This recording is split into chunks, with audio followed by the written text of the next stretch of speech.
ரட்சகருமாகிய இயேசு கிறிஸ்துவின் ஈடேற்ற நாமத்தினாலே உங்களை அன்போடு வாழ்த்துகிறோம். சிஎஸ்சி திருமண்டலம் பொட்டல்பட்டி சேகரின் சார்பாக உங்களை அன்போடு வாழ்த்தி வரவேற்பதில் மிகுந்த மகிழ்ச்சி அடைகிறோம். கர்த்தர் உங்களை ஆசீர்வதிப்பாராக, நன்மையால் கிருபையால் நிறைந்து வழிநடத்துவாராக. ஆண்டவருடன் தெய்வீக சமாதான சந்தோஷம் மகிழ்ச்சி உங்களோடு நிறைவாய் தங்கியிருப்பதாக இம்மட்டு உதவி செய்த எபினேசர் கூட இந்த மாதவேலன் இன்னொரு நாட்களில் உங்களோடு கூட உங்களை ஆசீர்வதித்து வழிநடத்துவாராக. இந்த புதிய மாதத்தின் முதலாவது நாள் காலையோடு ஆண்டுடைய வருஷத்தை உதவி மாதம் நோக்கி பார்த்து நாம் ஜெபிக்க போகிறோம். 5 மாதங்கள் மிகவும் ஆச்சரியமாக நம்மை வழிநடத்தி இருக்கிறார். எத்தனையோ பாடுகள், பிரச்சனைகள், உபத்திரவங்கள், கொரோனா என்கிறதான COVID-19 வைரஸினால் ஏற்பட்ட பயங்கர பாதிப்புகள், உயிரிழப்புகள், சேதங்கள், பொருளாதார நஷ்டம், ஏராளமான வேலை இழப்புகள், இவைகளின் நடுவில் ஆண்டவரை கர்த்தர் மிகவும் ஆச்சரியமாக நம்மை வழிநடத்தி இருக்கிறார். நிச்சயமா இந்த 6வது மாதத்திலும் இந்த ஜூன் மாதம் 1ஆம் தேதி ஆண்டவருடைய தெய்வீக பிரசன்னம் நம்மோடு கூட நம்மை ஆட்கொள்ளும். இந்த புதிய மாதத்துல ஆண்டவர் புதிய காரியங்களை செய்வார். எதிர்பார்ப்போடு கூட காத்திருப்போம். கர்த்தர் பெரிய காரியங்களை செய்து வைத்து உங்களை ஆசீர்வதித்து வழிநடத்துவாராக. நாம் தலை தாழ்த்தி நாம் ஜெபம் செய்வோம். கிருபையும் இரக்கமும் அன்புடைய ஆண்டவரே, இம்மட்டும் உதவி செய்த எபினேசரே, கூட இம்மானுவேலே, இவரை புதிய மாதத்திலும் எங்களோடு கூட இருந்து எங்களை ஆசீர்வதித்து வழிநடத்தி கற்பழித்து என்னை மேன்மைப்படுத்தி உயர்த்திருப்பீராக. துன்பங்களை கண்ட நாட்களுக்கு பதிலாக மகிழ்ச்சியாகும்படியாக இந்த புதிய மாதத்தை புதிய ஆசீர்வாதத்தினால் புதிய நன்மையினால் நிறைத்து இதை வழிநடத்த ஜெபிக்கிறோம்.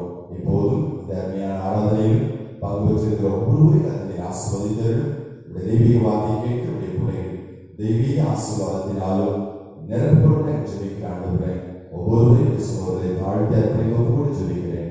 நீரை ஆசீர்வதித்து வழிநடத்தியது மீட்பரும் ரட்சகருமாகிய இயேசு கிறிஸ்து ஈடேற்ற நாமத்தில் ஜெபிக்கிறோம். ஜீவனுள்ள நல்ல பிதாவே, ஆமென்.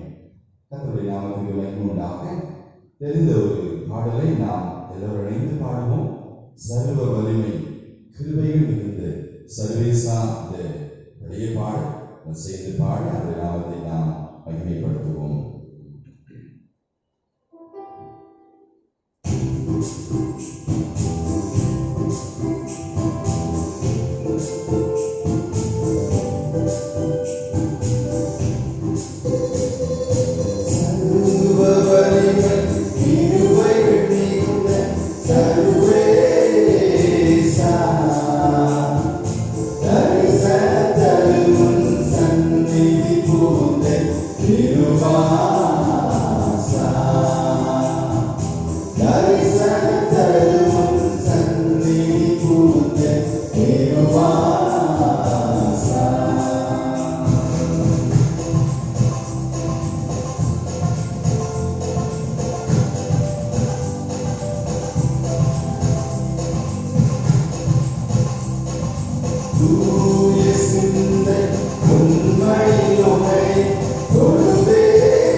கண்மலையும் எங்கள் மீட்பருமாய் கர்த்தாவே, எங்கள் வாயின் வார்த்தைகளும் எங்கள் இருதயத்தின் தியானமும் உடைய சமூகத்தில் பிரீதியாயிருப்பதாக. ஆமென். இந்த புதிய மாதத்தின் முதலாவது நாள் காலை வேளையிலும் ஆண்டுடைய பரிசுத்த வார்த்தையை நாம் தியானிக்கும்படியாக கற்றுக் கொடுத்த வேத வார்த்தையை நாம் எடுத்துக்கொள்வோம். யோசுவாவின் புத்தகம் 1வது அதிகாரம் 5வது வசனத்தை நான் உங்களுக்காக வாசிக்கிறேன், கேளுங்கள். யோசுவா 1வது அதிகாரம் 5வது வசனம். நீ உயிரோடு இருக்கும் நாளெல்லாம் ஒருவனும் உனக்கு முன்பதாக எதிர்த்து நிற்பதில்லை. நான் மோசையோடு இருந்தது போல உன்னோடும் இருப்பேன். நான் உன்னை விட்டு விலகுவதில்லை, உன்னை கைவிடுவதில்லை. இது அருமையான வேத வார்த்தை ஆண்டவரை கர்த்தர் தம்முடைய ஊழியக்காரனாகிய யோசுவாவுக்கு வாக்குத்தத்தமாக அருளி செய்வதை நாம் இந்த வேத பகுதியில் பார்க்கிறோம். கர்த்தர் தம்முடைய பிள்ளைக்கு, தம்மை பின்பற்றுகிறவர்களுக்கு, தம்மை நம்பி இருக்கிறவர்களுக்கு, விசுவாச சகோதர சகோதரி அனைவருக்கும் கொடுக்கிற அருமையான வாக்குத்தத்தமான வார்த்தை. நீ உயிரோடு இருக்கும் நாளெல்லாம் ஒருவனும் உனக்கு முன்பதாக எதிர்த்து நிற்பதில்லை. நான் மோசையோடு இருந்தது போல உன்னோடும் இருப்பேன். நான் உன்னை விட்டு விலகுவதும் இல்லை, உன்னை கைவிடுவதும் இல்லை. யோசுவாவினுடைய சூழலை நாம் இந்த பகுதியில் பார்க்கும் பொழுது, கர்த்தருடைய தாசனாகிய மோசே மரித்த பின்பு என்று சொல்லி இந்த புத்தகம் ஆரம்பமாகின்றது. ஒரு பெரிய சோகமே துவக்கமாக அமைந்திருக்கின்றது. கிட்டத்தட்ட 30 லட்சம் ஜனங்கள் நிறைந்த பெரிய ஜனக்கூட்டத்தை வழிநடத்திய ஒரு மாபெரும் தலைவர் மோசே. இந்த தலைவனின் மரணம் அவருடைய உடன் ஊழியர்கள் மற்றும் இந்த ஜனக்கூட்டத்து மக்கள் அனைவருக்கும் பெரிய துன்பத்தையும் துயரத்தையும் வேதனையும் கொடுத்தது. தாங்குணாத துயரத்தில், அழுகையில், புலம்பலில் அவர்கள் தவித்துக் கொண்டிருந்தார். ஈடுகட்ட முடியாத ஒரு பெரிய இழப்பு. அவர்களுக்குள்ள ஏராளமான கேள்விகள், எதிர்காலத்தை குறித்த ஒரு பெரிய கேள்வி. நம்மை இனி யார் வழி நடத்த போவது, நாம் என்ன செய்ய போகிறோம் என்று சொல்லி அவர்கள் யோர்தான் ஆற்றில் கரையில் அமர்ந்திருந்து அழுது புலம்பிக் கொண்டிருப்பதை நாம் வேதம் தெளிவாக சொல்லுகிறது. இந்த கடினமான துன்பமான சூழ்நிலையில் தான் ஆண்டவரை கர்த்தர் யோசுவாவுக்கு இந்த நம்பிக்கையின் வார்த்தையை அருளி செய்கிறார். நீ உயிரோடு இருக்கும் நாளெல்லாம் ஒருவரும் உனக்கு முன்பதாக எதிர்த்து நிற்பதில்லை. நான் மோசையோடு இருந்தது போல உன்னோடும் இருப்பேன். நான் உன்னை விட்டு விலகுவதும் இல்லை, உன்னை கைவிடுவதும் இல்லை. ஒருவேளை நாம் வாழுகிற இந்திய சூழலையும் கொரோனா என்ற ஒரே ஒரு வார்த்தை, COVID-19 என்ற ஒரு வார்த்தை வாழ்வையை புரட்டி போட்டு இருக்கிறது. உலகை தலைகளாக மாற்றி இருக்கிறது. உலகம் எங்கிலும் மரண ஓலங்கள், அழுகை, புலம்பல், தனிமைப்படுத்தப்பட்ட சூழ்நிலைகள், தலைவர்கள் செய்வதறியாத திகைத்துக் கொண்டிருக்கிறார்கள். பிள்ளைகளின் எதிர்காலத்தை குறித்த பெரிய கேள்வி பெற்றோருடைய உள்ளத்தில் இருக்கிறது. பொருளாதாரத்தில் ஏற்பட்டிருக்கிற பெரிய வீழ்ச்சி, பின்னடை, தொழில் அதிபர்களை, தொழில் செய்கிறவர்களை, வியாபார பெருமக்களையும் மிகவும் துயரத்தை உள்ளதாக தள்ளியிருக்கிறது. தொழில் ஏற்பட்ட நஷ்டம், இன்னும் வரும் நாட்களில் என்ன நடக்குமோ என்கிற ஒரு பெரிய கேள்வி ஒவ்வொருடைய உள்ளத்திலும் ஏற்படுத்தி இருக்கிறது. இந்த கடுமையான சூழ்நிலையில் கர்த்தரின் வார்த்தை என்ன சொல்லுகிறது? மாறி போகிற இந்த உலகம் இது, ஆனால் நமக்கு மாறாத ஒருவர் இருக்கிறார். மாறும் உலகத்தில் மாறாத நேசர் நமக்கு உண்டு. அவருடைய வார்த்தையும் மாறி போகாது. அவர் சொன்ன வார்த்தைகள் எல்லாம் நிறைவேறும் என்று சொல்லி இந்த வார்த்தை நமக்கு நம்பிக்கையும் தைரியத்தையும் உற்சாகத்தையும் எதிர்காலத்தையும் நமக்கு கொடுக்கிறதாக இருக்கிறது. எதிர்காலம் எப்படி இருக்கும் என்கிற பெரிய கேள்விக்கு பதிலாக இன்றைய எதிர்காலத்தை உடையவர் இன்னார் என்பதை நாம் அறிந்து கொள்வது மிகவும் சால சிறந்ததாக இருக்கும். ஆம், நம்முடைய எதிர்காலத்தை உடையவர், அவர் மாறாதவர். ஒருவேளை இந்த உலகம், இந்த சூழ்நிலை, சொந்த பந்தங்கள், உறவுகள், நட்புகள், படிப்புகள், வேலை, பணம், இவைகளெல்லாம் மாறிக்கொண்டே இருக்கும். ஆனால் நாம் ஆராதிக்கிற இந்த ஆண்டவரை கர்த்தர் மாறாதது. அவர் கொடுக்கிற வாக்குறுதிகளை இந்த அருமையான வேத பகுதியிலே நாம் தியானிக்க போகிறோம். 3 முக்கியமான குறிப்புகளை இந்த வேத வசனத்திலிருந்து நாம் தியானிக்க போகிறோம். ஆண்டவரை கர்த்தர் மாறாதவர். எனக்கு என்ன தருவார், எனக்கு என்ன உதவி செய்வார் என்று சொல்கிற கேள்வி எழும் பொழுது வேதவசனம் சொல்லுகிறது, நீ உயிரோடு இருக்கும் நாளெல்லாம் ஒருவனும் உனக்கு உண்பதாக எதிர்த்து நிற்பதில்லை. ரொம்ப சுருக்கமாக ஒரே ஒரு வரியில் நாம் சொல்ல வேண்டும் என்று சொன்னால், உனக்கு விரோதமாக எழும்புகிற இந்த சத்துரு உன்னை மேற்கொள்ள முடியாது. சத்துரு உன்னை மேற்கொள்ள முடியாது. கர்த்தருடைய பிள்ளைகளை சத்துருவானவன் மேற்கொள்ள முடியாது. சத்துரு துன்பத்தை கொடுப்பான், துயரத்தை ஏற்படுத்துவான், வேதனைகளை கொண்டு வருவான். ஆனால் ஒரு நாளும் கர்த்தருடைய பிள்ளைகளை சத்துரு மேற்கொள்ள இயலாது. ஆண்டவரை கர்த்தர் சத்துருக்களை அழித்ததை யோசுவா கண்கூடாக பார்த்தது. ஆகவேதான் அவர் தைரியமாக நிற்க முடிந்தது. கர்த்தர் தமது பிள்ளைகளுக்கு விரோதமான எழும்பின சத்துருக்கள் எல்லாம் அவர் நிர்மூலமாக்கியதை கண்கூடாக கண்டவர். வேத புத்தகத்தில் யாத்திராகம் அதிகாரம் 14வது அதிகாரத்தை நாம் திருப்பிக் கொள்ளும் பொழுது அந்த வேத பகுதி சொல்லுகிறது, முன்னால பெரிய செங்கடல் அவருடைய பிரயாணத்தை தடுத்து நிறுத்தியது. பின்னாடி பார்வோன் அவருடைய சேனைகளும் துரத்தி கொண்டே வந்தது. செய்வதறியாது திகைத்துக் கொண்டிருந்த பிள்ளைகள். ஆனால் கர்த்தர் செய்த மகத்துவமான கிரியைகளை அதை ஜனங்கள் கண்டார்கள் என்று சொல்லி வேதம் திட்டம் தெளிவா சொல்கிறது. சத்துருவான் நம்மை சூழ்ந்திருக்கும் போதெல்லாம் நாம் செய்ய வேண்டியது என்ன? எதிர்ப்புகளும் போராட்டங்களும் பிரச்சனைகளும் நம்மை சூழ்ந்திருக்கும் போது நாம் செய்ய வேண்டியது என்ன என்பதை வேதம் திட்டம் தெளிவா சொல்லுது. இஸ்ரவேல் ஜனங்கள் என்ன செய்தார்கள்? யாத்திராகம் புத்தகம் 14வது அதிகாரம் 10வது வசனம் சொல்லுகிறது, பார்வோன் சமீபித்து வருகிற போது இஸ்ரவேல் புத்திரர் தங்கள் கண்களை ஏறெடுத்து பார்த்து எகிப்தியர் தங்களுக்கு பின்னே வருகிறதை கண்டு மிகவும் பயந்தார்கள். சத்துருக்களை கண்டு பயந்து போனார்கள். அப்பொழுது இஸ்ரவேல் புத்திரர் கர்த்தரை நோக்கி கூப்பிட்டார். பயந்தவர்கள் ஆண்டவரை நோக்கி கூப்பிட்டார். மாத்திரமல்ல, 11வது வசனம் சொல்லுகிறது, யாத்திராகம் 14:11, அன்றியும் அவர்கள் மோசேயை நோக்கி, எகிப்திலே பிரேத குழிகள் இல்லை என்றால் வனாந்தரத்திலே சாகும்படிக்கு எங்களை கொண்டு வந்தீர். நீர் எங்கள் எகிப்திலிருந்து புறப்பட பண்ணினதனால் எங்களுக்கு இப்படி செய்தது என்ன? பயந்தார்கள், கர்த்தரை நோக்கி அபயமிட்டார்கள். மாத்திரமல்ல, முறுமுறுத்தார்கள் கர்த்தருடைய ஊழியக்காரனுக்கு விரோதமாக. ஆனால் மோசே செய்ததை குறித்து வேதவசனம் சொல்லுகிறது. கர்த்தருடைய ஊழியக்காரனுக்கு மோசே செய்தது என்ன? வேதவசனத்தை வாசிக்கும் பொழுது யாத்திராகம் 14வது அதிகாரம் 15வது வசனத்தில் அருமையா சொல்கிறது, ஆண்டவரை கர்த்தர் மோசேயை நோக்கி, நீ என்னிடத்தில் முறையிடுகிறது என்ன? மோசேயினுடைய தீர்மானம், ஆண்டவரே நான் என்ன செய்ய போகிறேன் என்று சொல்லு. ஆண்டவரை நோக்கி கூப்பிடுகிறான். மாத்திரமல்ல, 13வது வசனம் சொல்லுகிறது, அப்பொழுது மோசே ஜனங்களை நோக்கி, பயப்படாதிருங்கள்,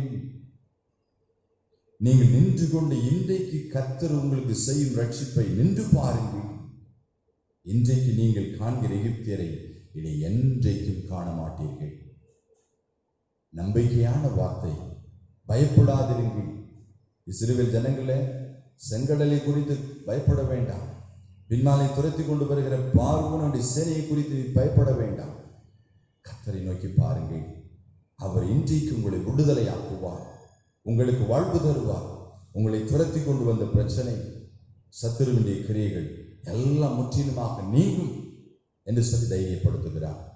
ஆம், அருமையான தேவனுடைய பிள்ளைகளை, இன்றைய காலை வேளையிலும் இந்த புதிய மாதத்தில் ஆண்டவருடைய வார்த்தை நம்மை தைரியப்படுத்துகிறது. உங்கள் சத்துரு உங்களை மேற்கொள்ள முடியாது. ஒருவேளை சத்துரு என்று சொன்ன மனிதர்களை, சகோதர சகோதரிகளை நாம் எண்ண வேண்டிய அவசியம் இல்லை. சத்துருவாக எழும்பி நிற்கிறதான பயம் நம்மை மேற்கொள்ள முடியாது. மரண பயம் மேற்கொள்ள முடியாது. ஏற்பட்ட தோல்விகள் நம்மை மேற்கொள்ள முடியாது. ஏற்பட்டதான கடன் பிரச்சனைகள் நம்மை மேற்கொள்ள முடியாது. எதிரிகளுடைய சூழ்ச்சிகள் நம்மை மேற்கொள்ள முடியாது. பயங்கரமான வியாதி, கொடூரமான கொரோனா வியாதி நம்மை மேற்கொள்ள முடியாது. ஏற்பட்ட துன்பம் நம்மை மேற்கொள்ள முடியாது. நமக்கு ஏற்பட்ட பண கஷ்டம், நமக்கு விரோதமாக வந்ததான பயங்கரமான வறுமை, தரித்திரம், இவைகள் ஒன்று உங்களை மேற்கொள்ள முடியாது. காரணம், ஆண்டவரை கர்த்து நமக்காக யுத்தம் பண்ணுவார் என்று சொல்லுகிறது. யாத்திராகம் 14வது அதிகாரம் 14வது வசனம் சொல்லுகிறது, கர்த்து உங்களுக்காக யுத்தம் பண்ணுவார், நீங்கள் சும்மா இருப்பீர்கள் என்றார். வசனம் சொல்லுகிறது, கர்த்து உங்களுக்காக யுத்தம் பண்ணுவார், நமக்காக யுத்தம் பண்ணுகிறேன் ஒருவர் இருக்கிறார். அவர்தான் ஆண்டவராய் இயேசு கிறிஸ்து. அவர் மாறாதவர். நமக்காக அவர் யுத்தம் பண்ணுவார், ஜெயத்தை நமக்கு பெற்றுத் தருவார். வேதவசனம் சொல்லுகிறது, சகரிய தீர்க்கதரிசியின் புத்தகம் 2வது அதிகாரம் 8வது பிந்திய பகுதியை வாசிக்கும் போது, உங்களை தொடுகிறவன் அவருடைய கண்மணியை தொடுகிறான். உங்களை தொடுகிறவன் அவருடைய கண்மணியை தொடுகிறான். ஆண்டவரை கர்த்தருடைய வார்த்தை திட்டம் தெளிவா சொல்லுகிறது, உன்னை தொடுகிறதான இந்த வியாதி, இந்த பலவீனம், இந்த சுகவீனம், இந்த வறுமை, இந்த பண கஷ்டம், தொழில் இழப்புகள், இவைகள் ஒன்றும் உன்னை சேதப்படுத்தாது. அவைகள் ஒன்றும் உன்னை மேற்கொள்ள இயலாது. உன்னை தொடும் பொழுதே ஆண்டவரை கர்த்தர் அதை தடுத்து நிறுத்தி விடுவார். அவை ஒன்றும் உன்னை சேதப்படுத்தாது, ஒன்றும் உன்னை மேற்கொள்ள முடியாது என்று சொல்லுகிறது. எஸ்ஐயா தீர்க்கதரிசியின் புத்தகம் 54வது அதிகாரம் 17வது முந்திய பகுதி சொல்லுகிறது, உனக்கு விரோதமாய் உருவாக்கப்படும் எந்த ஆயுதமும் வாய்க்காதே போ. காரணம், நீ கர்த்தருடைய ஊழியக்காரர், நீ கர்த்தருடைய பிள்ளை. ஆண்டவரை கர்த்தருக்கு பயப்படுகிற மனுஷன், ஆண்டவருடைய வேதத்தை சுமக்கிறவன், வேதத்துக்கு சொந்தக்காரன் மாத்திரமல்ல, ஆண்டவர் நோக்கி ஜெபிக்கிறவன் யாராயிருந்தாலும் சரி, ஆண்டவர் நோக்கி பார்த்து, ஆண்டவர் எனக்கு இவ்வளவு பிரச்சனைகள் இருக்கிறது, இவ்வளவு கஷ்டங்கள் இருக்கிறது, நான் பயந்து கொண்டு இருக்கிறேன், வேதனையோடு இருக்கிறேன், பண கஷ்டத்தில் இருக்கிறேன், கடன் பிரச்சனையில் இருக்கிறேன், வேலை இல்லாமல் இருக்கிறேன் என்று சொல்லி யார் கூப்பிட்டால் ஆண்டவரை கர்த்தர் உங்களுக்கு இரக்கம் பாராட்டுவார். எல்லா சத்துருவாக எழும்பி இருக்கிற எல்லா சத்துருக்களின் கிரியைகளையும் முற்றிலுமாக நீக்கி போடுவார். காரணம், இயேசுவேன்னு சபிக்கப்படும் போது ஆண்டவரை கர்த்தர் தம்முடைய பிள்ளைகளுக்கு அவர் இறங்குவார். அருமையான ஆஷா என்கிறதான ஒரு சிறிய குறும்படம் ஒன்று வெளியிட்டதை நான் பார்த்து கொண்டிருந்தேன். சமாரிட்டன் பிரஸ் என்கிறதான அருமையான நிறுவனத்தினர் அந்த குறும்படத்தை வெளியிட்டிருந்தார்கள். அந்த படத்தை பார்த்து கொண்டிருக்கும் பொழுது ஒரு அருமையான குட்டி தம்பி சிறிய படகு ஒன்றை உருவாக்குகிறான். அந்த படகை உருவாக்கி அழகாக வண்ணம் தீட்டி அதற்கு ஆஷா என்று சொல்லி பெயரிடுகிறான். ஒவ்வொரு நாளும் அதை கடல் அலையில வைத்து தண்ணீரில் வைத்து விளையாடி கொண்டிருப்பான். அது உள்ளே செல்லுவதும் திரும்பி வருவதுமாக மிகவும் பார்த்து ரசித்துக் கொண்டிருப்பான். திடீரென்று ஒரு நாள் மாலை வேளையில விளையாடி கொண்டிருக்கும் பொழுது அவருடைய படகு அந்த பெரிய அலையில எங்கேயோ இழுத்து கொண்டு போய்விட்டது. சில மாதங்கள் கழித்தது. அந்த வழியாக, அந்த கடைத்தேர்வு வழியாக அவன் கடந்து செல்லும் பொழுது ஒரு குறிப்பிட்ட கடையில அவன் தொலைத்து போட்டதான அந்த படகு வேறு ஒரு வண்ணம் தீட்டப்பட்டு அதே பெயரில் அங்கு வைக்கப்பட்டிருக்கிறார். அப்பொழுது அந்த கடைக்காரிடத்துல போய் கேட்டான், ஐயா, எனக்கு இந்த படகை கொடுங்கள், இது நான் உருவாக்கின படகு, நான் வண்ணம் தீட்டிய படகு, இப்பொழுது உங்களுடைய கடையில் விற்பனைக்கு வந்திருக்கிறது, எனக்கு தாருங்கள் என்று சொல்லி சொன்னார். அப்பொழுது அந்த அருமையான கடைக்காரர் சொன்னார், தம்பி, உன்னை போல ஒரு குட்டி தம்பி இதை கொண்டு வந்து கொடுத்தான், இப்பொழுது நீ அதை வாங்கிக் கொள்ளலாம், அதற்கு 150 ரூபாய் கரையும் கொடு என்று சொல்லி சொன்னார்.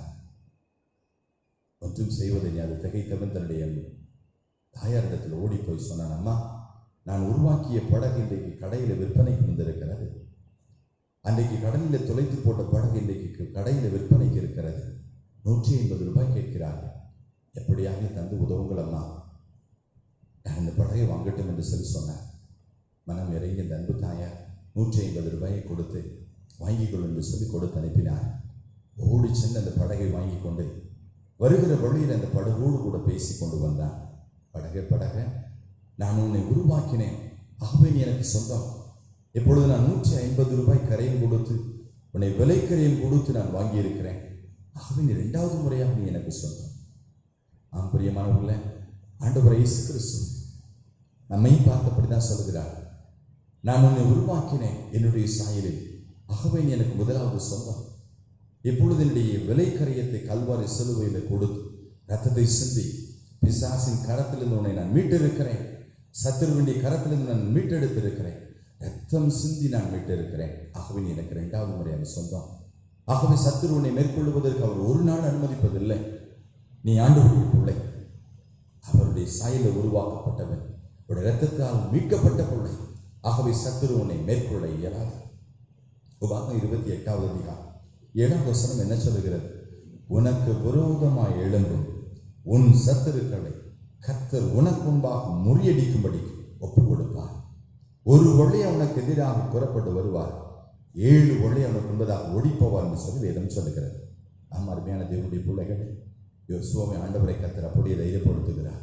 நீ உயிரோடு இருக்கும் நாளெல்லாம் ஒருவன் உனக்கு முன்பதாக எதிர்த்து நிற்பதில்லை. உன்னுடைய சத்துரு உன்னை மேற்கொள்ள முடியாது. 2வது ஒரு அருமையான குறிப்பை இந்த வேதவசனம் சொல்லுகிறது. நீ உயிரோடு இருக்கும் நாளெல்லாம் ஒருவர் உன்னை எதிர்ப்பு நிற்பதில்லை என்று சொன்னது வார்த்தையினுடைய தொடர்ச்சியா. நான் மோசையோடு இருந்தது போல உன்னோடும் இருப்பேன். நான் மோசையோடு இருந்தது போல உன்னோடும் இருப்பேன். ஆகவே யோசுவாவே, உன்னுடைய முன்னேற்றத்தை யாரும் தடுக்க முடியாது. நான் மோசையோடு இருந்தது போல உன்னோடு கூட இருப்பேன். ஆக உன்னுடைய முன்னேற்றத்தை யாரும் தடுக்க முடியாது.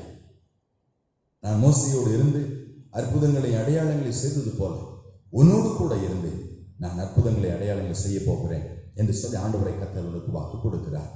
ஆனால் நடந்தது என்ன? வேத பகுதி வாசிக்கும் பொழுது யோசுவாவின் புத்தகம் 3வது அதிகாரம் 15, 16, 17 வசனங்களை நான் வாசிக்கும் பொழுது அந்த வேத பகுதி அருமையாக சொல்லுகிறது. அங்கு ஒரு சமூகத்தை நாம் பார்க்கிறோம். யோசுவாவின் புத்தகம் 3வது அதிகாரம் அதில் உள்ள 15வது, 16வது, 17வது வசனத்தை வாசிக்கும் போது, யோர்தான் அறுப்பு காலம் முழுவதும் கரை புரண்டு போகும். பெட்டி சுமக்கிற ஆசடைய கால்கள் தண்ணீரின் ஓரத்தில் பட்ட உடனே மேலிருந்து ஓடி வருகிற தண்ணீர் நின்று யோர்தானுக்கு அடுத்த ஆதாம் ஊர் வரைக்கும் ஒரு குவியலாக குவிந்தது.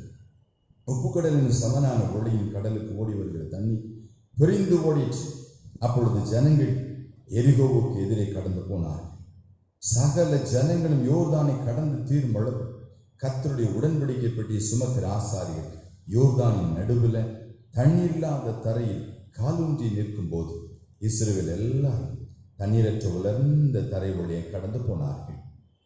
இஸ்ரவேல் ஜனங்கள் போய் சேர வேண்டிய இடம் பாலும் தேனும் ஓடுத கானான் தேசம், செழிப்பான தேசத்தை அவர்கள் சுதந்திரிக்க போகிறார்கள். ஆனால் அவர்களுடைய முன்னேற்றத்தை தொடர் பயணத்தை தடுப்பதற்காக ஏராளமான தடைகள் ஒன்றன் பின் ஒன்றாக வந்து கொண்டே இருந்தது.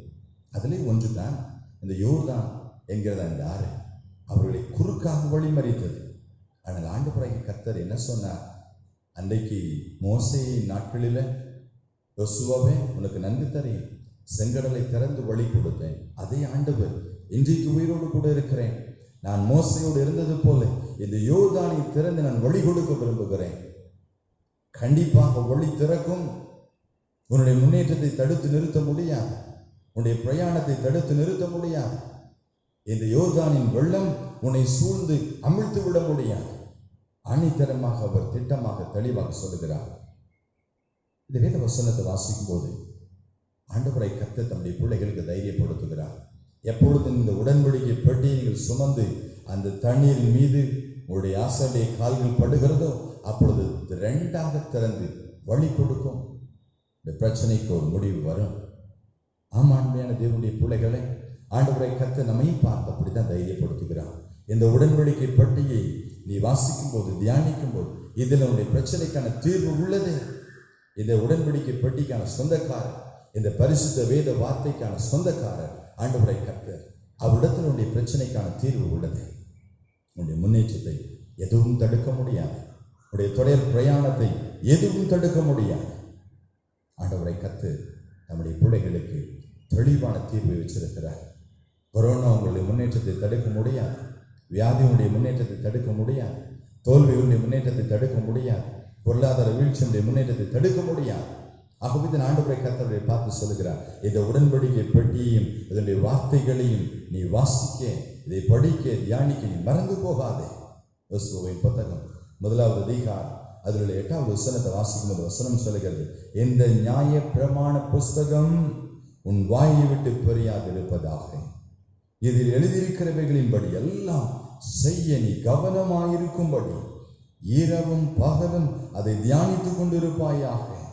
அப்பொழுது உன் வழியை வாய்க்க பண்ணுவாய், அப்பொழுது புத்திமானாய் நடந்து கொள்ளுவாய். உன்னுடைய வழியை வாய்க்க பண்ணுவாய், உனக்கு வழி திறக்கும்.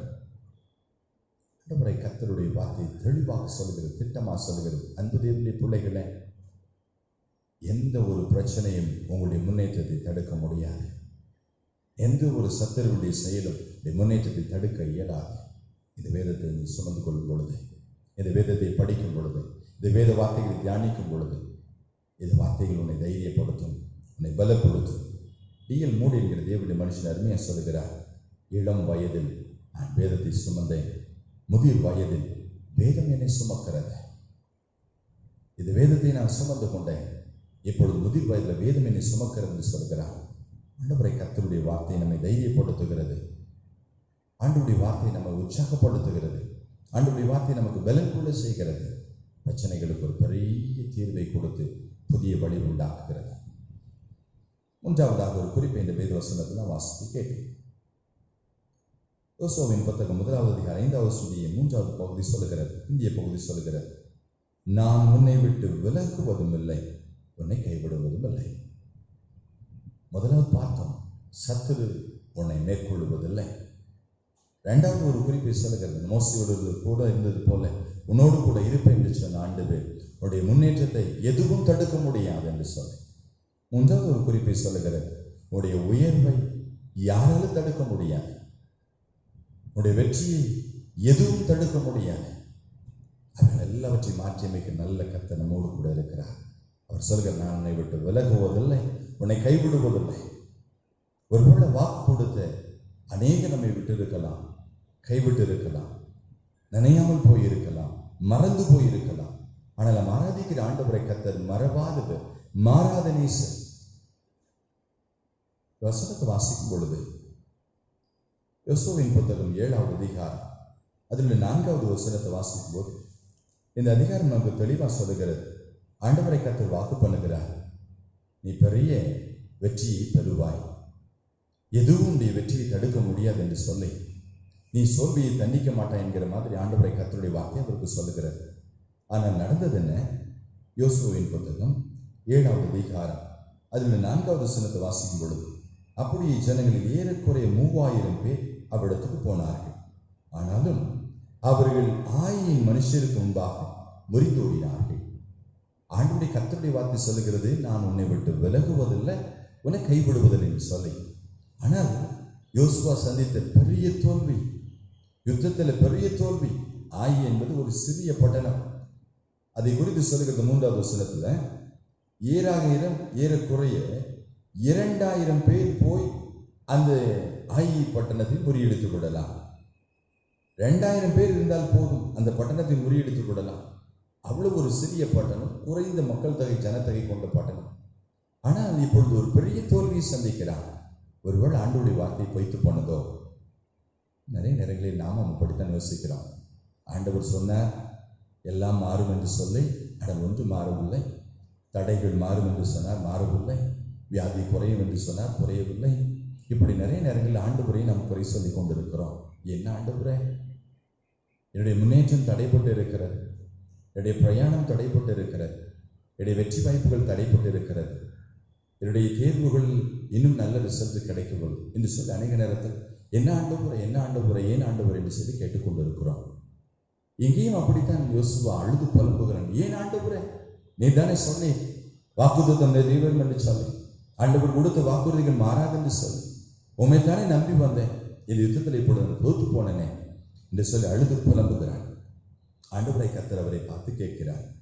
யோசுவாவின் புத்தகம் 7வது அதிகாரம் 10வது வசனத்துல, அப்பொழுது கர்த்தர் யோசுவாவை நோக்கி, எழுந்திரு, நீ இப்படி முகமுப்புற விழுந்து கிடக்கிறது என்ன? நம்மையும் பார்த்து ஆண்டவரை கர்த்தர் அப்படிதான் சொல்கிறார், நீ எழுந்திரு, நீ கடந்து போ, நீ எழுந்திரு, நீ முகங்குப்புற கிடக்கிறது என்ன, வருத்தத்தோடு வேதனையோடு கண்ணீரோடு கிடக்கிறது என்ன அப்படி சொல்லி ஆண்டவர் கேட்கிறார். ஆண்டவரே பதில் சொல்லுகிற 11வது வசனத்துல, இஸ்ரவேலர் பாவம் செய்தார்கள். நீ இந்த தோல்விக்கு காரணம் கடவுள் அல்ல, கர்த்தர் அல்ல, நம்மை படைத்தவர் அல்ல, மனிதர்கள் செய்த தவறு, அவனவன் செய்த தவறு. சொந்த வீட்டிற்கு, சொந்த சகோதரர்களால், உடன்பிறப்புகளால், சொந்த பந்தங்களால், அந்த உடன் ஊழியர்களால் வந்த பிரச்சனை இது. அவரை குறித்து வசனம் சொல்லுகிற 20வது வசனத்துல வாசிக்கும் போது, யோசுவாவின் புத்தகம் 7வது அதிகாரம் 20வது வசனம் சொல்லுகிறது, அவனுக்கு பெயர் ஆகான், அதே கோத்திரத்தில் உள்ளவன், ஆண்டோடைய பிள்ளைகள் அமைந்ததான அந்த கூட்டத்தை சேர்ந்தவன். அவன் செய்த தவறு. அவன் என்ன செய்தானா? இந்த வசனத்தை வாசிக்கும் போது யோசுவாவின் புத்தகம் 7வது அதிகாரம் 21வது வசனம் சொல்லுகிறது, கொள்ளையில நேர்த்தியான ஒரு பாபிலோனிய சால்வையும் 200 வெள்ளி சேக்கலை 50 சேக்கல் நிறையான ஒரு பொன் பாலத்தை நான் கண்டு அவைகளை இச்சித்து எடுத்துக்கொண்டேன். இது அவைகளின் கூடாரத்தின் மத்தியில் பூமிக்குள் புதைந்திருக்கிறது, வெள்ளி அதன் அடியில் இருக்கிறது என்றான். ஏன் தோல்வி? கொள்ளை. நான் பறந்து போனேன், ஆசைப்பட்டேன், பேராசைப்பட்டேன், சால்வையை கண்டு பேராசைப்பட்டேன், துணியை கண்டவுடன் எப்படியாவது எடுத்துக்கொள்ள வேண்டும் என்று சொல்லி விரும்பினேன். ஏன் இவ்வளவு பெரிய தோல்வி? பொன் எனக்கு வேண்டும் என்று சொல்லி ஆசைப்பட்டேன், சுயநலமாக இருந்து விட்டேன், வெள்ளி எனக்கு வேண்டும் என்று சொல்லி நினைத்து விட்டேன். இவ்வளவு பெரிய ஜனங்களுடைய வெற்றி எனக்கு பெரிதல்ல, இஸ்ரவேல் ஜனங்களுடைய வெற்றி பெரிதல்ல, ஆயி பட்டணத்தை மேற்கொள்ள வேண்டியது பெரிதல்ல. எனக்கு தேவை என்னுடைய சுயநலம், அது நிரம்ப வேண்டும், அவ்வளவுதான். என்னுடைய தேவைகள் பூர்த்தி செய்தால் போதும். எவரும் எக்கேடு கெட்டு போனால் என்ன, தோல்வியை சந்தித்தால் என்ன, எனக்கு வெள்ளி கிடைத்திருக்கிறது, எனக்கு பொன் கிடைத்திருக்கிறது, எனக்கு விலையுள்ள வஸ்திரம் கிடைத்திருக்கிறது என்று சொல்லி அவைகளை இச்சித்து எடுத்து தன்னுடைய கூடாரத்தின் நடுவில் மறைத்து வைத்தான். உண்மையான தேவனுடைய பிள்ளைகளை ஒரு சத்தியத்தை அறிந்து கொள்ள வேண்டும். ஆசையினால, பேராசையினால் எவைகளையாவது இச்சித்து நாம் உள்ளத்துல நாம் மறைத்து வைத்திருப்போம் என்று சொன்னால் பேராபத்தை நாம் சந்திக்க வேண்டியதாக இருக்கிறது, தோல்வியை சந்திக்க வேண்டி இருக்கிறது. ஆகவே தான் ஆண்டவருடைய வார்த்தை சொல்லுகிறது, திட்டமா சொல்லுகிறது, தோல்விக்கான காரணம் கடவுள் அல்ல, நீ செய்த தவறு. உன்னை நீ ஆண்டவருடைய சமூகத்தில் அர்ப்பணி. ஆண்டவரே நீ செய்தது தவறு என்று சொல்லி ஒத்துக்கொள். ஆண்டவரை கர்த்தர் வாழ்வதென்று ஆசீர்வதிப்பார். மீண்டுமாக ஆண்டவரை கர்த்தர் யோசுவாவை தைரியப்படுத்துகிறார். யோசுவாவின் புத்தகம் 8வது அதிகாரம் 1வது வசனம் சொல்லுகிறது, அப்பொழுது கர்த்தர் யோசுவாவை நோக்கி, நீ பயப்படாமலும் கலங்காமலும் இரு. நீ யுத்த ஜனங்கள் யாவரை கூட்டிக் கொண்டு எழுந்து ஆயி பட்டணத்தின் மேல் போ. இதோ ஆயின் ராஜாவை, அந்த ஜனத்தையும் பட்டணத்தையும் நாட்டையும் உன் கையில ஒப்பு கொடுத்தேன். ஆண்டவரை கர்த்தர் ஜெயம் கொடுக்கிற ஆண்டவர், தோல்வியெல்லாம் ஜெயமாக மாற பண்ணுகிற ஆண்டவர்.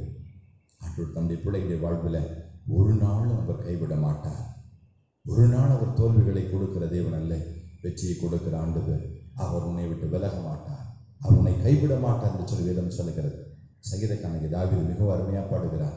27வது சங்கீதம் 10வது வசனத்துல, என் தகப்பனும் என் தாயும் என்னை கைவிட்டால் கர்த்தர் என்னை சேர்த்துக் கொள்வார். என் தகப்பனும் என் தாயும் என்னை கைவிட்டால் கர்த்தர் என்னை சேர்த்துக் கொள்வார் என்று சொன்னேன். ஏசாயா தீர்க்கதரிசியின் புத்தகம் 49வது அதிகாரம் 15வது வசனம் சொல்லுகிறது, ஸ்திரீயானவள் தன் கர்ப்பத்தின் பிள்ளைக்கு இறங்காமல் தன் பாலகனை மறப்பாள். அவர்கள் மறந்தால் நான் உன்னை மறப்பதில்லை. என பெற்றோர் மறந்து போனார், தகப்பன் மறந்து போனார், தாய் மறந்து போனார், இந்த உடன் பிறந்த சகோதரர் என்னை மறந்து போனார்கள், என்னை கைவிட்டு விட்டார்கள் என்று சொல்லி வருத்தப்படுகிற இந்த சகோதரனை சகோதரியே, ஆண்டவரை கர்த்தர் உங்களை கைவிடாத நேசர். சங்கீதம் 121வது சங்கீதம் 5வது வசனத்தில் 6வது வசனத்தில் அருமையா சொல்லுகிறார், கர்த்தர் உன்னை காக்கிறவர், அவர் வலது பக்கத்தில் உனக்கு நிழலாயிருக்கிறார். பகலிலே வெயிலாகிலும் இரவிலே நிலவாகிலும் உன்னை சேதப்படுத்துவதில்லை. ஒரு நாளும் ஆண்டவர் கைவிடாத நேசர், அவங்களோடு கூட இருக்கிறார். ஆதியாகமம் 28வது அதிகாரம் 15வது பின்பகுதி சொல்லுகிறார், யாக்கோபு அப்படிதான் அழுது புலம்புகிறார், ஆண்டவரை நான் குறுக்கு வழியில எல்லாவற்றையும் சம்பாத்தியம் பண்ணி எல்லாவற்றையும் என்னுடைய சகோதரனுக்குரியது எல்லாவற்றையும் என் சொந்தமாக்கி கொண்டேன், என் தகப்பனை ஏமாற்றி எல்லாவற்றையும் நான் கையில் வைத்திருக்கிறேன் என்று சொல்லி நினைத்துக் கொண்டிருக்கிற நேரத்தில் சனப்பொழுதில் அவைகள் எல்லாம் உன்னை விட்டு போனது. இறுதியில் வெறும் வனாந்திரத்தில் ஆண்டவர் காண்பித்த ஒரு கல்லை மாத்திர தலையில் வைத்து படுத்துக்கொண்டு மிகவும் வருத்தத்தோடு இருக்கிறான். ஏமாற்று நிறைந்ததான இந்த யாக்கோபுக்கு ஆண்டவரை கர்த்தர் இரக்கம் பாராட்டி அவனை பார்த்து சொல்லுகிறார். ஆதியாகமம் 28:15 பின்பகுதி சொல்கிறது, நான் உனக்கு சொன்னதை செய்யும் அளவும் உன்னை கைவிடுவதில்லை. படைத்த ஆண்டவரை கர்த்தர் நம்முடைய நிலைமைகள் எல்லாவற்றை அறிந்திருக்கிறார். எத்தனை என்பது அவருக்கு தெரியும். அதனால ஆண்டவரை கர்த்தர் யாக்கோபை பார்க்கும் பொழுது, ஜெபிக்கும் பொழுது அவனை பார்த்து ஒரு கேள்வியை கேட்கிறார். உன்னுடைய பெயர் என்ன? யாக்கோபு என்பது ஆண்டவருக்கு தெரியும். உன் பெயர் என்ன? யாக்கோபு. எத்தனை தவறு செய்கிறது என்பது ஆண்டவர் நினைவுபடுத்துகிறார் உனக்கு. ஆண்டவருக்கு தெரியும் நீ யார் என்று சொல்ல. ஆனால் ஆண்டவரை கர்த்தர் இந்த காலை வேளையில இந்த குறைவுகளை குற்றங்களை மன்னித்து வாழ்வு தரும்படியாக அவர் விரும்புகிறார். இன்றைக்கு அவனுடைய சமூகத்தில் திரும்புவீங்களா? எபிரேயர் எழுதின கடிதம் 13வது அதிகாரம் 6வது 7வது வசனம் சொல்லுகிறது, நான் உன்னை விட்டு விலகுவதும் இல்லை, உன்னை கைவிடுவதில்லை. அதனால தைரியம் கொண்டு கர்த்தர் எனக்கு சகாய, நான் பயப்படேன், மனுஷன் எனக்கு என்ன செய்வான் என்று சொல்லலாமே. ஆண்டவரை கர்த்தர் நம்மை கைவிடாத நேசர். நான் உன்னை விட்டு விலகுவதில்லை, உன்னை கைவிடுவதில்லை என்று சொன்ன ஆண்டவர் அவர் இயேசு கிறிஸ்து நேற்றும் இன்றும் என்றும் மாறாதவராக இருக்கிறார். சார் ஐசக் நியூட்டன் அருமையா ஒரு வாக்கியத்தை அவர் எழுதுகிறார். விண்வெளியை நான் டெலஸ்கோப்பில் பார்க்கும் பொழுது பல மைல் தூரத்தில் உள்ள நட்சத்திரங்களை பார்க்கிறேன். ஆனால் அதை விட மேலாக என் அறைக்குள் சென்று முழங்கால் படையிடும் போது படைத்தவர் என் அருகில் இருப்பதை நான் உணர்கிறேன் என்று சொன்னேன். என்னை படைத்த ஆண்டவர் என் அருகில் இருப்பதை நான் உணர்ந்து கொள்ளுகிறேன். ஆண்டவரை கர்த்தர் நம்மை விட்டு விலகாத நேசர், எப்போது நம்மோடு கூட இருக்கிறார். 1/7/2002 ஆண்டிற்கான world cup football match Brazil vs Germany final match நடந்து கொண்டிருக்கிறது. பிரேசில் 5வது முறையாக இந்த உலக ஃபுட்பால் மேட்ச்ல அவர்கள் இந்த கோப்பையை வென்று கொடுக்கிறார்.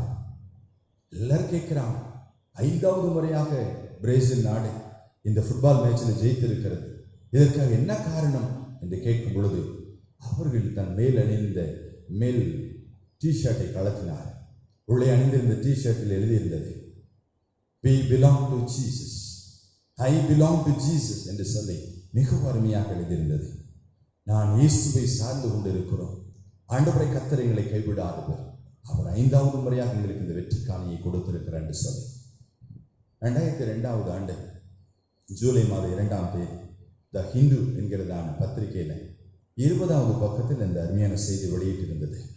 The secret to success has been revealed. இந்த ரகசியம் வெளியிடப்பட்டிருக்கிறது. இந்த வெற்றிக்கான ரகசியம் வெளியிடப்பட்டுள்ளது. அது என்னவென்றால் டிவைன் இன்டர்வென்ஷன். ஆண்டவரை கர்த்தருடைய உன்னத உதவி. அது உன்னத தேவனுடைய குறுக்கீடினால் 5வது முறையாக இது வெற்றி கோப்பை அவர்கள் பெற்றிருக்கிறார் என்று சொல்ல. கால்பந்து விளையாட்டுல 5வது முறையாக பிரேசில் வென்றதற்கு ஒரே ஒரு காரணம், கைவிடாத நேசரை நம்பி இருந்ததுனால.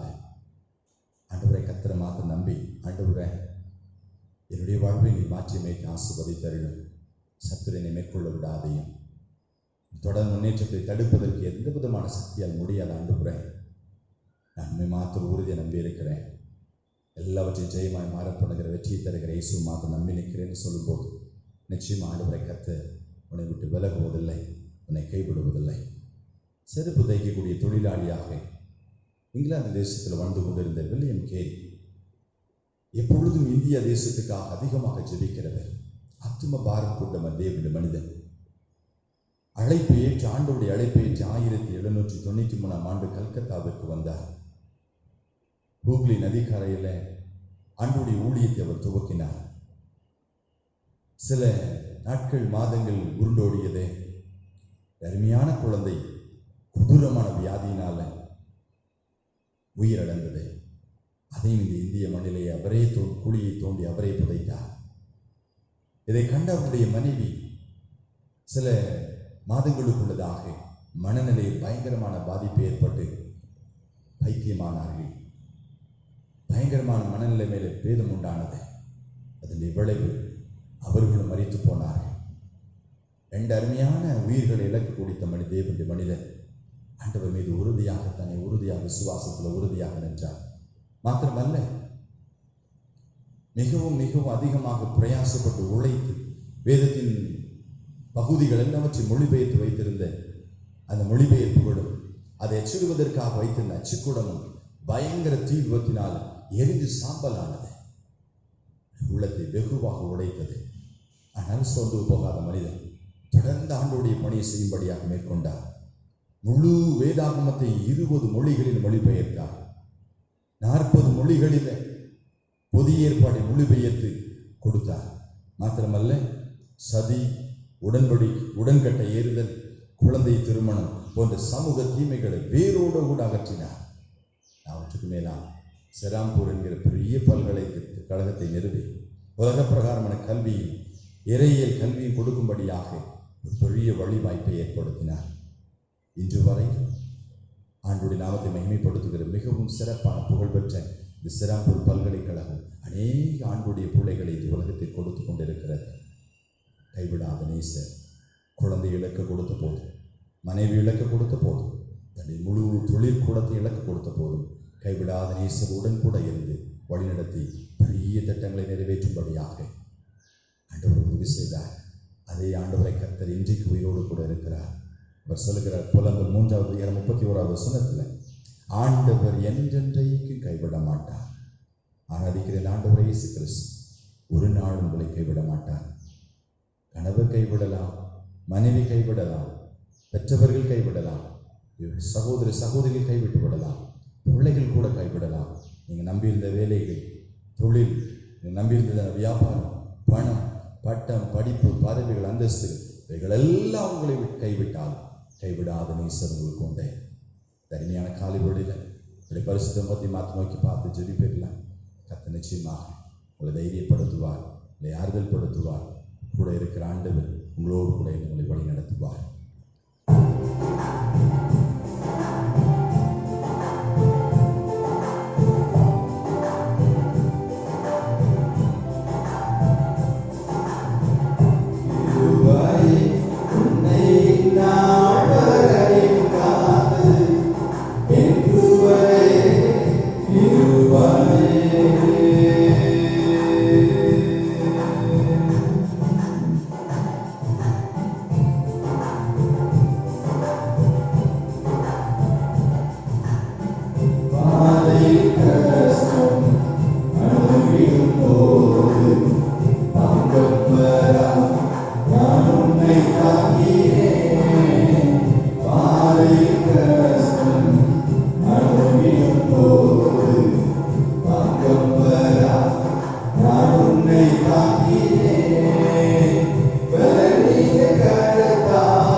உன்னண்டை வந்திட்டேனே ஏகமணி சஞ்சலத்தாய் எங்கும்போது உன்னண்டை வந்திட்டேனே ஏகத்துடை நல்லோனா இன்று உன்னை என் சொந்தமாக்கினே இன்று உன்னை என் சொந்தமாக்கினே இருவரை உன்னை நாள் வரை காத்தது என்று வரை இருவரை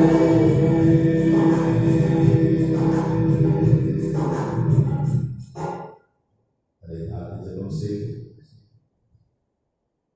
உங்களுக்காக ஜெபிப்போம். நீங்கள் இணைந்து என்னோடு கூட ஆண்டவரே இந்த வாழ்வினை எங்களுக்கு ஆசீர்வாதமாக்கினார். உயிரோடு இருக்கும் நாளெல்லாம் ஒருவனும் முன்பதாக எதிர்த்து நிற்பதில்லை. நான் மோசையோடு இருந்தது போது உன்னோடு கூட இருப்பேன்.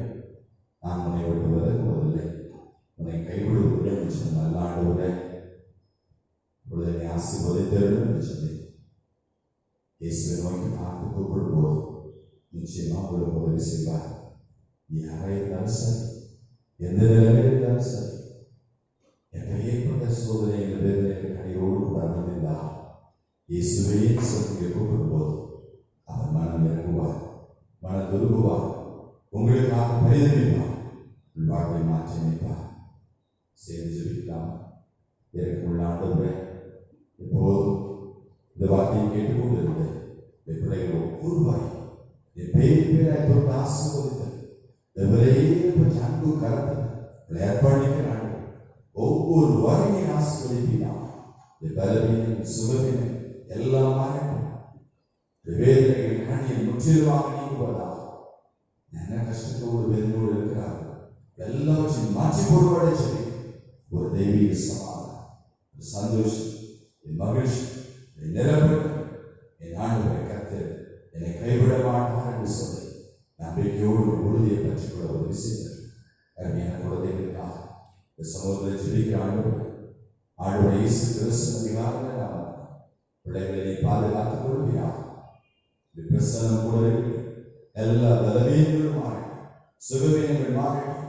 இப்பொழுது காயப்பட்ட கருத்தினால் பிள்ளைகளின் தோட்டு ஆசீர்வதித்தது படிக்கிற பிள்ளைகளுக்காக விசேஷமாக ஜெபிக்கிறார்கள். மாதங்கள் கடந்து போனது. இந்த புதிய கல்வி ஆண்டு துவக்க நாடு இந்த மாதத்திலேயாவது எங்களை பள்ளிகள் திறக்குமாறு சொல்லி கல்வி பணி மேற்கொள்ள முடியுமா சொல்லி எதிர்பார்த்து இருக்கிற பிள்ளைகளை கர்த்தர் ஆசீர்வதித்தீரா. ஆண்டவரை இயேசு கிறிஸ்து அதிகாரங்கள் நாமத்தில் ஜெபிக்க விசேஷ ஞானத்தை நிறைத்து ஞானத்தில் குறைவுகளை எவர் சம்பூர்ணமாய் கொடுக்கிற ஆண்டவரிடத்தில் கேட்டு பெற்றுக்கொள்ளுங்கள் என்று சொல்லியிருக்கிறேன். ஒருவரையும் கடிந்து கொள்ளாத நேசம், எல்லோரும் நேசிக்கிற நல்ல நேசம், ஞானத்தை தாழ்மைக்கிற கேட்கிற பொருள் ஞானத்தை பொழுது விடுகிறார். ஆண்டவரே எனக்கு அறிவையும் புத்திக்கும் நிறைவாய் தாரும் என்று சொல்லி கேட்கிற பொருள் விசேஷித்த அறிவினால் புத்தி கூறினால் நிறைத்தபடியை சொல்லியிருக்கிறேன். வாழ்க்கை தமிழ் நினைச்சிருக்க விசேஷமாக சொல்லியிருக்கிறோம். ஆண்டவரை உயர்ந்த கல்வி கற்றுக் கொள்ளும்படியா புதிய உடைகளின் திறந்து கொடுப்பீரா.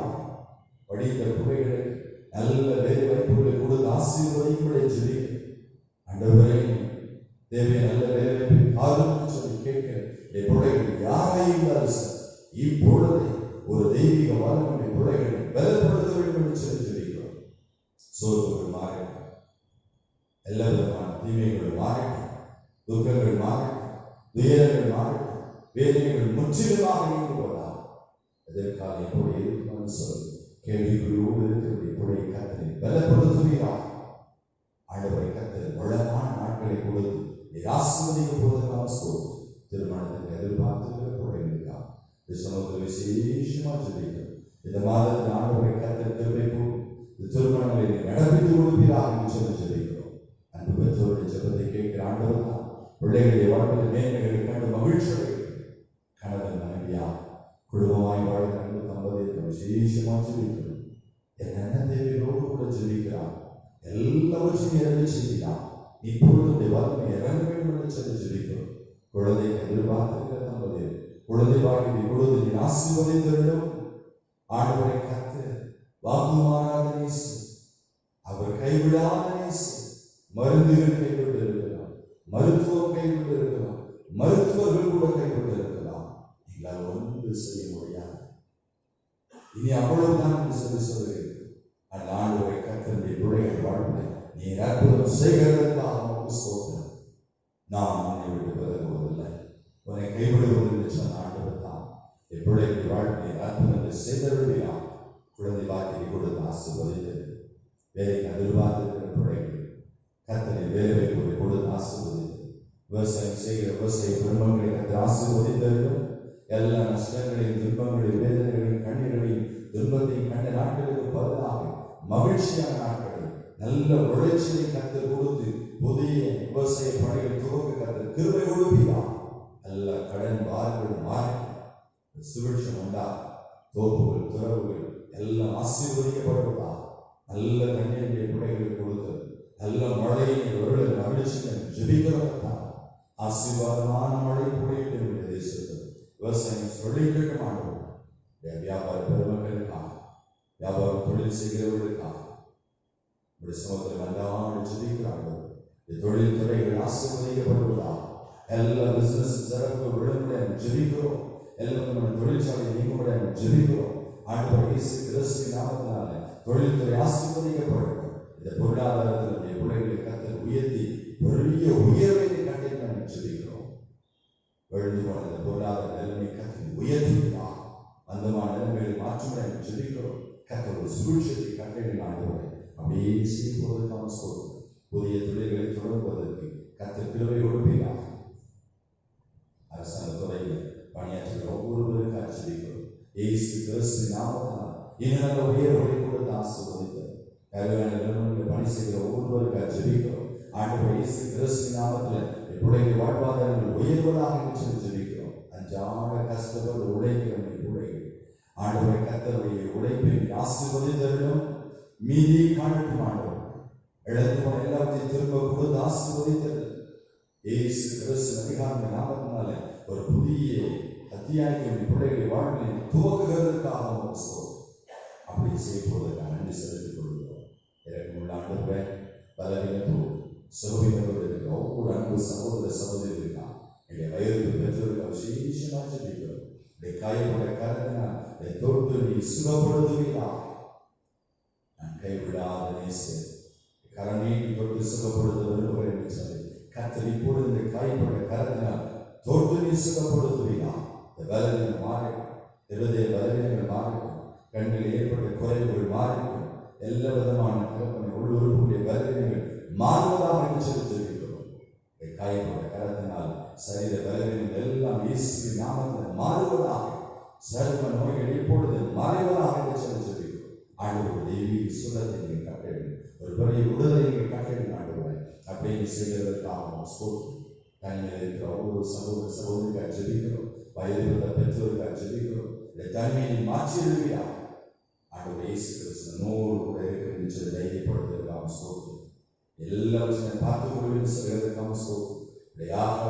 கத்தரை கொடுத்து ஆசீர்வதிக்கிறதுக்காக நன்றி. உணவு உடை உறைவிடம் எல்லாவற்றையும் கொடுத்து ஆசீர்வதிக்கப்படுவதற்காக ஸ்தோத்திரம். உண்மையை நோக்கி இருக்கிற கைவிடாத இயேசுவின் பிள்ளைகளை பாதுகாத்துக் கொள்வீரா. வீடில்லாத பிள்ளைகள் கத்த புதிய வீடுகள் கட்ட உதவி செய்ய, நிலவில்லாத பிள்ளைகள் கத்த புதிய நிலங்கள் வாங்க கத்த உதவி செய்ய. கடல் பிரச்சனைகளை பிள்ளைகளை கடல் பாருங்கள். இயேசு கிறிஸ்து அதிகாரங்கள் நாமத்தினாலே மாறுவதா. சத்துவகை பிசாசின் துணையினால் பெலிசனை கட்டளையின மாந்திரிக கட்டளையினால கஷ்டப்படுகிற ஒவ்வொரு அன்பு சகோதரன் சகோதரி இப்பொழுது விடுதலை ஆக்குவதற்கான விடுதலை ஆக்க மாட்டோம். ஜெயமடுகிறோம் இயேசுவின் நாமத்தினால், ஜெயமடுகிறோம் இயேசுவின் நாமத்தினால் கர்த்தருடைய பிள்ளைகளை பாதுகாத்துக் கொள்ளுங்கள். ஆண்டவரே, உலக மக்களுக்காக ஜெபிக்கிறோம், உலக நாடுகளுக்காக ஜெபிக்கிறோம். கோவிட்-19 பாதிக்கப்பட்டிருக்கிற ஒவ்வொரு அன்பு சகோதர சகோதரிக்காக நெருங்கிய இழந்து கொடுத்த குடும்பத்தின் பிள்ளைகளுக்கு விசேஷமாக ஜெபிக்கிறோம். கர்த்தருடைய வாழ்வு ஆசீர்வதித்த தலைமையின் சிறுவர்கள் எல்லாம் ஆண்டவர் ஒரு பெரிய விடுதலை கட்டளை ஜெபிக்கிறோம். இந்திய தேசத்துக்கு விசேஷமாக ஜெபிக்கிறோம். ஜனாதிபதிகளுக்காக, துணை ஜனாதிபதிக்காக, பாரத பிரதமருக்காக, அமைச்சர் ஜெபங்களுக்காக எம்பிக்களுக்காக விசேஷமாக ஜெபிக்கிறோம். ஆண்டவரே இயேசு கிறிஸ்து நாமத்தினால நன்மை தலைமுறை கத்தனை பாதுகாத்துக் கொள்கிறார். சிறப்பாக தேசத்துக்கு வழிநடத்துகிற தமிழகத்தில் விசேஷமாக ஜெபிக்கிறார்கள். தமிழக முதல்வருக்காக, துணை முதல்வருக்காக, அமைச்சர் பெருமக்களுக்காக, எம்எல்ஏக்களுக்காக விசேஷமாக ஜெபிக்கிறோம். உயர் அதிகாரிகளுக்காக ஜெபிக்கிறோம். விசேஷமாக இந்த கோவிட்-19 முன்னணியில் நிற்கிற எங்களுடைய அன்பு மருத்துவ துறையினருக்காக, விசேஷமாக சுகாதார துறையினருக்காக, காவல்துறையினருக்காக, அந்த தூய்மை பணியாளர்களுக்காக ஜெபிக்கிறோம். ஒவ்வொரு வரையும் கத்தனை பாதுகாத்துக் கொள்கிறார். விசேஷத்தை பாதுகாத்துக் கொள்ள நாடுகளுக்கு அதனுடைய வேகம் கண்ணியத்தக்கதாக ஆண்டவர் கோவிட்-19 என்கிற அந்த கொடூர வைரஸ் முற்றிலுமாக அழிந்து போனதென்று சொல்லத்தக்கதாக கத்த மாபெரும் விடுதலை கொடுங்க ஆண்டவரே. வீட்டுகளில் ஏற்படுகிற சேதங்கள் இயேசுவின் நாமத்தில் பகுதியில் பரவாதபடிக்கு வேலை அடைக்கும்படி ஜெபிக்கிற ஆண்டவரே பாதுகாத்துக் கொள்ளுங்க ஆண்டவரே, பாதுகாத்துக் கொள்ளுங்க. ஒவ்வொரு நாளும் பிள்ளைகளில் சந்திக்கிற எல்லா சவால்களை மேற்கொள்வதற்கு கத்தனை கிருபை கொடுப்பீராக.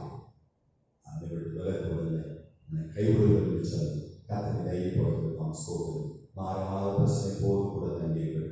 சீக்கிரத்தில் ஆலயங்களை திறந்து ஆராதித்து கூடி மகிமைப்படுத்தி பரிசுத்த திருவதில் பங்கு பெற நீ கிருபை கொடுப்பீராக. பாரதோடு ஜெபிக்கிறோம் ஆண்டவரே. சீக்கிரமான வழிபாட்டு தலங்கள் எல்லாம் திறக்கப்படுவதாக என்று நாங்கள் ஜெபிக்கிறோம். கர்த்தருடைய கிருபை கூட இருக்கிறோம். ஆனால் இரண்டு தகப்பனை மனதுருந்த தகப்பனை துர்மார்க்கமாக வாழ்ந்து கொண்டிருக்கிற பிள்ளைகள் கர்த்தர் மாபெரும் விடுதலையை கட்டுவீராக. பாவ மன்னிப்பு செய்தி பெற்றுக்கொள்ளுங்கள். பரிசுத்தமாய் வாழ்வதற்கு அர்ப்பணிக்க கிருபைக்காக வல்லவருடைய கரத்தை ஒப்புக் கொடுத்து ஜெபிக்கிறேன். இப்பொழுது தெய்வீக சமூகத்தில் ஒவ்வொருவரையும் ஒப்புக் கொடுத்து ஜெபிக்கிறேன்.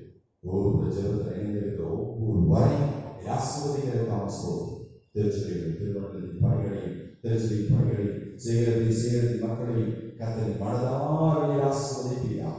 வல்ல கரத்தை ஒப்புக் கொடுக்கிறோம். பாதுகாத்துக் கிருபைகளை ஓடிக்கொள்ளும் நீப்பர் அருமையற்றவராகிய இயேசு கிறிஸ்து ஏழை நாமத்தில் ஜெபிக்கிறோம். ஜீவனை நல்ல பிதாவே.